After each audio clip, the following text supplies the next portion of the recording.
उमेश पाल हत्याकांड से जुड़ी हुई बड़ी खबर आपको बताते हैं। कौशांबी में माफिया अतीक के गायब सुरक्षाकर्मी की तलाश तेज हो गई है। एहतेशाम नाम का सुरक्षाकर्मी उमेश पाल हत्याकांड में शामिल होने की आशंका है। सांसद बनने के बाद अतीक को यह सुरक्षाकर्मी मिला था जिसका नाम है एहतेशाम, और अतीक के जेल जाने के बाद से पुलिस लाइन में इसने हाजिरी नहीं लगाई, जिसके बाद से विभाग ने उसे बर्खास्त कर दिया। साल 2005 से एहतेशाम फरार है। कौशांबी पुलिस ने एहतेशाम के घर पर दबिश दी है। पुलिस इनाम का ऐलान भी कर सकती है। सरायाकिल थाना क्षेत्र के पुरखास का यह मामला है। 2005 से जो सुरक्षा गार्ड फरार है, उसी सुरक्षा गार्ड के इस हत्याकांड में शामिल होने का शक है। बर्खास्त सुरक्षा गार्ड का नाम है एहतेशाम। जब अतीक सांसद बना तो उसे यह गार्ड मिला था। तो प्रयागराज के शूटआउट को लेकर हर दिन एक नया खुलासा होता है। सूत्रों के मुताबिक शूटआउट में 2 लेडी डॉन की भूमिका सामने आ रही है। पहली लेडी डॉन अतीक की पत्नी शाइस्ता, जो अतीक की काली दुनिया की जिम्मेदारी संभालने जा रही थी, और दूसरी लेडी डॉन प्रयागराज की मुंडी पासी, जो जुर्म की दुनिया में जाना पहचाना नाम है। प्रयागराज के धूमनगंज थाने की फरार हिस्ट्री शीटर है, जिस पर हत्या और अपहरण के कई मामले हैं। फिलहाल एसटीएफ और क्राइम ब्रांच की 15 टीमें इन दोनों लेडी डॉन, मास्टरमाइंड असद और दूसरे शूटर्स, इन सभी की तलाश में है। दूसरी तरफ अहमदाबाद में भी एक टीम पहुंची हुई है, जो अतीक के गुर्गों के ठिकानों की तलाश कर रही है। इधर ईडी भी प्रयागराज में अतीक एंड फैमिली की अवैध संपत्ति की लिस्ट बना रही है।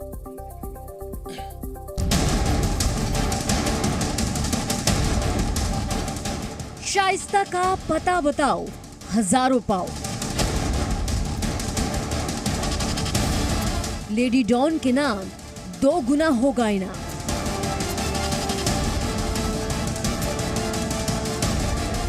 प्रयागराज शूटआउट, शाइस्ता की साजिश।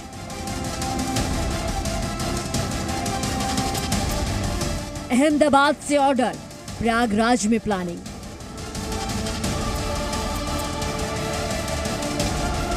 क्या अतीक अहमद की पत्नी शाइस्ता ने लेडी डॉन बनने के लिए प्रयागराज शूटआउट की पूरी साजिश रची थी? क्या अहमदाबाद में अतीक अहमद के ऑर्डर पर शाइस्ता ने प्रयागराज में बैठकर पूरी प्लानिंग की और उस प्लानिंग को अंजाम तक पहुंचाने के लिए बेटे असद और बरेली जेल में बंद अशरफ को शामिल किया? सूत्रों के हवाले से प्रयागराज शूटआउट में शाइस्ता की भूमिका को नकारा नहीं जा सकता। इसके पीछे ये वजह है, शूटर्स के लिए मोबाइल और सिम मुहैया कराए। हर शूटर को 1-1 लाख रुपए दिए। अपने बेटों को बचाने की पूरी प्लानिंग की। पुलिस को गुमराह करने की कोशिश की। असद का लोकेशन जानबूझकर छिपाया। पुलिस को मदद करने के बजाय फरार हो गई।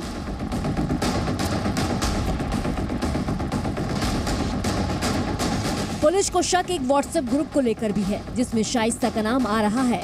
कहा जा रहा है कि शाइस्ता उस ग्रुप को कमांड कर रही थी। फिलहाल पुलिस की जांच जैसे ही आगे बढ़ी, लेडी डॉन लापता हो चुकी थी। पुलिस ने उस पर 25,000 का इनाम का ऐलान कर दिया।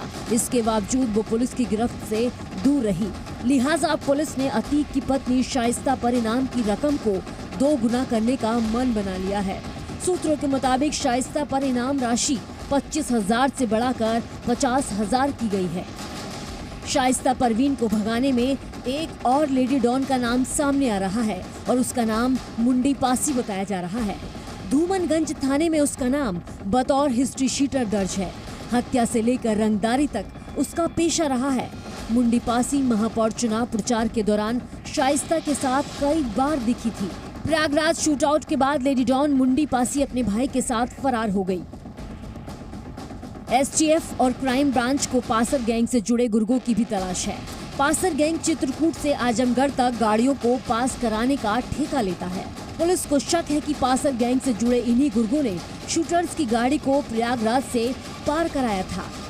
पासर गैंग के जिन गुर्गों की तलाश है, उनमें निजामी, इमरान, शाकिर, गुरफान शामिल है।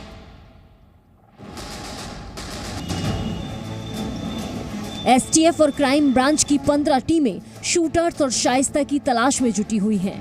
यूपी समेत देश के 7 राज्यों में लगातार दबिश दी जा रही है। एक टीम नेपाल में भी है, एक टीम पिछले 3 दिनों से अहमदाबाद में डेरा डाले हुई है।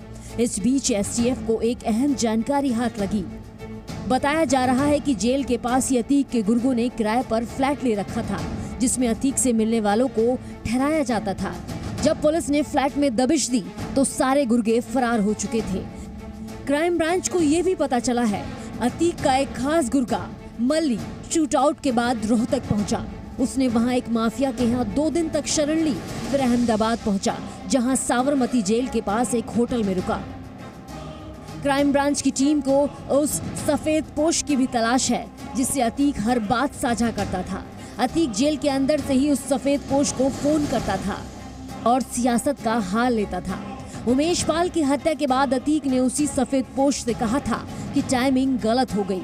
क्राइम ब्रांच और एसटीएफ ने उसके कॉल को ट्रेस किया था, जिसमें अतीक ने कहा, सुबह से 100 बार फेस टाइम पर बात करने की कोशिश कर चुका हूँ, उठाते क्यों नहीं हूँ कॉल।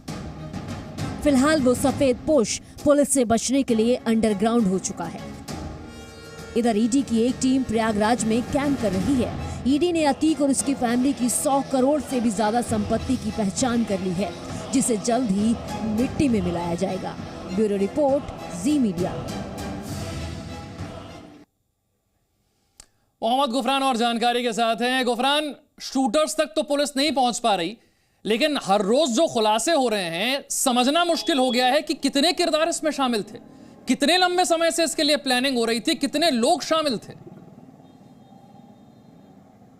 बिल्कुल, देखिए, माफिया अतीक अहमद का लंबा आपराधिक इतिहास है और उसके गुर्गों की एक लंबी चौड़ी जो फहरिस्त है वो पहले भी देखने को मिली है। इसके पहले की अगर बात करें तो चाहे राजू पाल की हत्या की बात करें या फिर दूसरी वारदातों की, इस घटना में भी जो बातें सामने आई हैं वो सिर्फ साबरमती जेल नहीं है, बल्कि यूपी का बरेली जेल भी है, नैनी जेल भी है। इसके अलावा दूसरे जनपद के तमाम जो शूटर हैं उनकी भी भूमिका इस पूरे घटनाक्रम में है। लेकिन सबसे बड़ी वारदात को लेकर के जो साजिश रची गई वो अहमदाबाद के साबरमती जेल में रची गई। वहीं पर माफिया अतीक अहमद ने अपने गुर्गों को पहले शरण दिलाया, जिसमें एक नाम का जो खुलासा हुआ है वो आसिफ उर्फ मल्ली, वो वहीं पर रहता था, फ्लैट पे रहता था और वहीं पर शूटर जो है इस पूरी घटना कारित करने से पहले उसके पास पहुंचे थे। मुलाकात हुई, उसके बाद माफिया अतीक अहमद से बाकायदा जेल में मुलाकात कराई गई। तो अब उसकी तलाश में, उस शूटर की तलाश में जो पुलिस और क्राइम ब्रांच की टीमें हैं वो तमाम जगहों पर छापेमारी कर रही हैं। अहमदाबाद के कई हिस्सों में छापेमारी हुई है, हरियाणा में भी छापेमारी हुई है, लेकिन फिलहाल शूटर मौजूदा समय में फरार है। उसकी तलाश को लेकर के पुलिस और एसटीएफ ने जो तमाम जरूरी क्लू होते हैं वो इकट्ठा किए हैं। दावा यही किया जा रहा है कि जल्दी गिरफ्तार किया जाएगा, लेकिन एक बड़ा सवाल यही है कि 20 दिन घटना के बीत चुके हैं, अभी तक जो मुख्य शूटर है, जो मौके वारदात पर सीसीटीवी फुटेज में कैद हैं, वो पुलिस की गिरफ्त से बाहर है। एसटीएफ दावा कर रही है उनके बारे में तमाम जानकारियों का, लेकिन सवाल यही है कि आखिर वो शूटर कहां चले गए। 20 दिनों में तमाम जो जरूरी प्रयास हैं वो धरे के धरे सिर्फ रह गए हैं, सिर्फ दावे किए जा रहे हैं। ऐसे में कानून व्यवस्था की दुहाई जिस तरीके से दी जाती है, और साफ तौर पर इसके पहले हमने देखा भी है कि खौफ है माफियाओं में रहा है, बाहुबलियों में रहा है, लेकिन इस वारदात के बाद कहीं ना कहीं से एक चुनौती जो दी गई है, उस चुनौती को लेकर के योगी आदित्यनाथ ने साफ कहा था अधिकारियों को कि जो भी इस पूरी घटना में शामिल अपराधी हैं उनको, लेकिन हर रोज एक नया राज जरूर खुल रहा है। जी न्यूज़।